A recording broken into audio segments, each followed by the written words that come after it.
जय हिंद दोस्तों, आप सभी लोगों का बहुत बहुत स्वागत है। तो आज एक इम्पॉर्टेंट टॉपिक है और इस पे बहुत सारे लोगों से जो इंटरेक्शन हुआ पिछले कुछ दिनों में, तो यही जानने को मिला कि अभी एक अलग सा, एक अजीब सा सिचुएशन चल रहा है। सिचुएशन ऐसा चल रहा है कि पहले तो आरओ का एग्ज़ाम 1.5 साल बाद हुआ, तो बहुत सारे लोग आरओ के एग्ज़ाम के लिए अपने आप को पूरी तरीके से डेडिकेटेड होके उन्होंने तैयारी किया, एकदम झोंक दिया खुद को आरओ के लिए। अब देखिए, जाहिर सी बात है, हम सब लोग इंसान हैं, मशीन तो है नहीं कि फिर से कुछ ऐसे डीजल भरा, पेट्रोल भरा, मशीन चालू किया, स्विच चालू किया और फिर से उसी एफिशिएंसी के साथ में काम करना शुरू कर देंगे हम लोग। एग्जॉस्ट होता है इंसान, माइंड एग्जॉस्ट होता है, एक रिलैक्सेशन टाइम पीरियड चाहिए होता है। लेकिन देखिए, इस बार दिक्कत ये हुआ है कि एग्ज़ाम कंटिन्यूसली पड़ चुका है और इस बार का ये जो प्रीलिम्स है 2025 का, इसके बाद एक लंबा गैप होगा कुछ महीनों का। आपको कोई भी प्रीलिम्स का एग्ज़ाम जल्दी देखने को नहीं मिलेगा। एलटी ग्रेड जिनका है उनकी बात अलग है, लेकिन इन केस आपने सिर्फ ग्रेजुएशन कर रखा है, अगर आप एलटी ग्रेड के लिए बहुत सारे लोग तैयारी नहीं भी कर पा रहे हैं आरओ और इसमें फंसे हुए हैं पीसीएस में, तो 2025 अक्टूबर के बाद नवंबर, दिसंबर, उसके बाद जनवरी, फरवरी, मार्च, अप्रैल, मई, मतलब 7-8 महीने के बाद जाके फिर आपको कोई एग्ज़ाम फिर से देना पड़ेगा। ये लंबा गैप हो जाता है। प्रीलिम्स एक बार आपके हाथ से निकला तो 7-8 महीने, 9 महीने का एक गैप आ जाता है कम से कम। अभी मान लीजिए चीज़ें रेगुलर होती तो 1 साल होता। तो अभी क्या है, फिर से अब आपके पास ज़्यादा समय भी नहीं है, मात्र 48-49 दिन बचा हुआ है। अंतिम के 1-2 दिन को तो आप माना ही मत करिए, क्योंकि एग्ज़ाम देना होता है और ऑलरेडी माइंड एकदम टेंशन में रहता है, एक अलग सिचुएशन में होता है। आपके पास 1.5 महीने से थोड़ा सा दिन ज़्यादा है। 1.5 महीने में आप अभी अपने आप को ठंडे तरीके से रख के तैयारी नहीं कर सकते हैं, नहीं तो फिर वही है कि जुआ जैसा हो जाएगा। पेपर 1 लाइनर आया आरओ की तरह, इस बार की तरह, तब तो चांस आपका बनेगा, या लूसेंट वगैरह आप पढ़ रहे हैं करंट के साथ तो आपका काम बन जाएगा, अदरवाइज़ फिर आप वहाँ फंस जाएंगे। एक और चीज़, इस बार के प्रीलिम्स के बाद आपको कम से मतलब 5 से 5.5 महीने का टाइम तो मिलेगा ही मेंस के लिए। तो ऐसा नहीं है कि आप मेंस के लिए बहुत नहीं भी पढ़ पाए हैं तो बहुत टेंशन की बात है। फाइट तभी कर पाएंगे ना जब प्रीलिम्स आपका क्लियर होगा, और प्रीलिम्स क्लियर करना इतना आसान नहीं है। हो सकता है इस बार का पेपर एक अच्छे लेवल का आपको देखने को मिले, क्योंकि 2019 से यूपी पीसीएस का पेपर कभी बहुत ईजी नहीं रहा। 19, 2020, 2021, 2022, 2023, 2024, ये 6 साल के पेपर उठा के आप देख लीजिए। 2018 तक यूपी पीसीएस नॉर्मल तरीके से चला है, लेकिन 2019 के बाद से पेपर बहुत टफ हो गया है। और मेरा हमेशा ये सुझाव रहता है कि यूपी पीसीएस या यूपीएससी आप दे रहे हैं तो मेंस की तैयारी आपको ज़रूर करनी चाहिए। एक बार को आप मेंस की तैयारी कर लेंगे, बहुत सारे प्रीलिम्स की तैयारी और फैक्ट आपका तैयार हो जाता है, आपको बेस पता चल जाता है। सिर्फ रटते नहीं हैं आप, ऐसे सिर्फ रटते रहेंगे, क्वेश्चन घुमा देगा, कितने प्रीलिम्स के पीछे भागेंगे आप। एक बार मेंस के साथ पढ़ लेंगे, आपको इकोनॉमी में चीज़ें समझ में आएंगी, आपको करंट अफेयर्स पढ़ने का तरीका समझ में आएगा।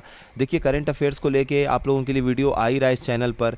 प्रीलिम्स फैक्ट्स के लिए भी मैंने वो सीरीज़ शुरू की हुई है। आपका काम बहुत ज़्यादा आसान हो जाएगा उससे।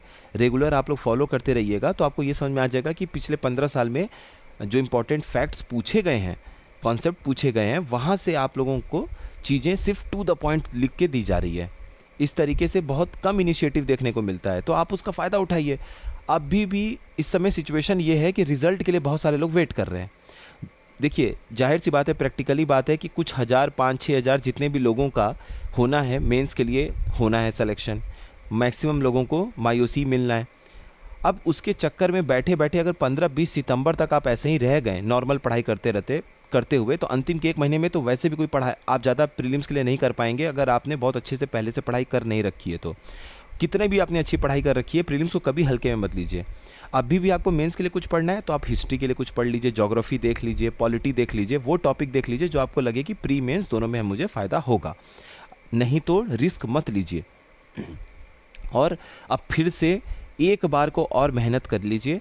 ये प्रीलिम्स के बाद एक लंबा गैप वैसे भी मिल जाएगा, तुरंत प्रीलिम्स नहीं देना है। और प्रीलिम्स के बाद मैं सब लोगों के लिए एक ही बात मेरी तरफ से कहने की बात होगी कि प्रीलिम्स का कुछ भी रिजल्ट हो, मेंस में एकदम पढ़ने में लग जाइए सारे लोग, क्योंकि मेंस ही आपको प्रीलिम्स के नज़दीक लेके जाएगा। कोई और वैकेंसी आएगी जहां आपकी ये पढ़ाई काम आएगी, वो आप लोगों को बता देंगे। फिलहाल बीपीएससी के लिए भी काफ़ी लोग लगे हुए हैं, उसमें अच्छे से पढ़िए, लेकिन पढ़िए। अब ये आपको आखिरी बार अपने आप को झोंकना है। 2025 का यूपी पीसीएस अगर आप अच्छा कर ले जाएंगे, तब मान के चलिए कि आगे आने वाले पीसीएस और आरओ में भी आपको फ़ायदा होगा, क्योंकि धीरे धीरे वहाँ पर भी चीज़ें चल रही हैं, काम चल रहा है, तो वहाँ पर आपको फ़ायदा होगा। जब भी नोटिफिकेशन आएगा 26 के लिए थोड़ा टाइम लगेगा पीसीएस और आरओ में एग्ज़ाम होने में, लेकिन आपको तभी फ़ायदा होगा जब आप प्रोसेस में रहेंगे। अब इसी बीच अगर मान लीजिए जैसे प्रमोशन का मामला है, वो जैसे ही क्लियर हो जाता है तो इलाहाबाद हाई कोर्ट की वैकेंसी भी आपको, प्रमोशन पहले होना चाहिए पहला, अगर मैं इसीलिए आप लोगों के लिए वर्ड यूज़ कर रहा हूँ, प्रमोशन नहीं होगा वैकेंसी नहीं आएगी। प्रमोशन अगर हो गया, जो कि चांस है कि हो जाएगा, जैसे ही प्रमोशन की बात हो जाएगी क्लियर, 2 से 3 महीना होते होते, दिसंबर होते होते आपकी इलाहाबाद हाईकोर्ट की भी वैकेंसी आ जाएगी। तो अक्टूबर तक जब आप प्रीलिम्स के लिए अच्छे से पढ़े हुए रहेंगे तभी आप इसमें भी बहुत बेहतरीन कर पाएंगे। फिर क्या करना है, थोड़ा सा इंग्लिश पढ़ लीजिएगा, कंप्यूटर पढ़ लीजिएगा, बाकी पूरी जीएस में आप मार्क्स उठा ले जाएंगे।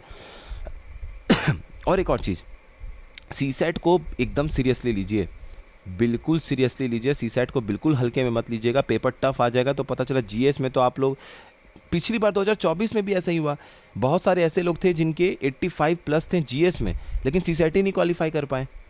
तो इसीलिए सीसेट पे भी फोकस करना ज़रूरी है। कुल मिला के बात यह है कि अब आप आखिरी बार फिर से मशीन की तरह ही से, लेकिन अपने आप को झोंकिए। अगर आपको एग्ज़ाम देना है तो प्लीज़ अच्छे से अभी से पढ़ना स्टार्ट कर दीजिए। अभी भी कूलिंग पीरियड में रहेंगे, थोड़ा सा ठंडा रखे रहेंगे खुद को, तो बस 10-12 दिन बीतते ही 1 महीने में एग्ज़ाम आ जाएगा। मुश्किल से कितना दिन है, 15 दिन मान लीजिए, 15-16 दिन बीतेगा और उसके बाद 1 महीने में यूपी पीसीएस का प्री आ जाएगा। फिर एकदम से आप लोग जगेंगे, कॉन्फिडेंस पाने के लिए मेहनत करेंगे, एक्टिव हो जाएंगे, करंट अफेयर्स की मैगज़ीन ढूंढेंगे, तब तक लेट हो जाता है। करंट अफेयर्स को इस तरीके से मत पढ़िए कि थोड़ा सा भी पेपर अच्छा बना तो आप तो मतलब दिक्कत हो जाएगा प्रीलिम्स क्लियर करने में। अभी से पढ़ते चलिए प्लीज़, अभी से ध्यान दीजिए इस चीज़ को। और कोई भी चीज़ हो, किसी भी टॉपिक पे आपको वीडियो चाहिए बताइएगा ज़रूर।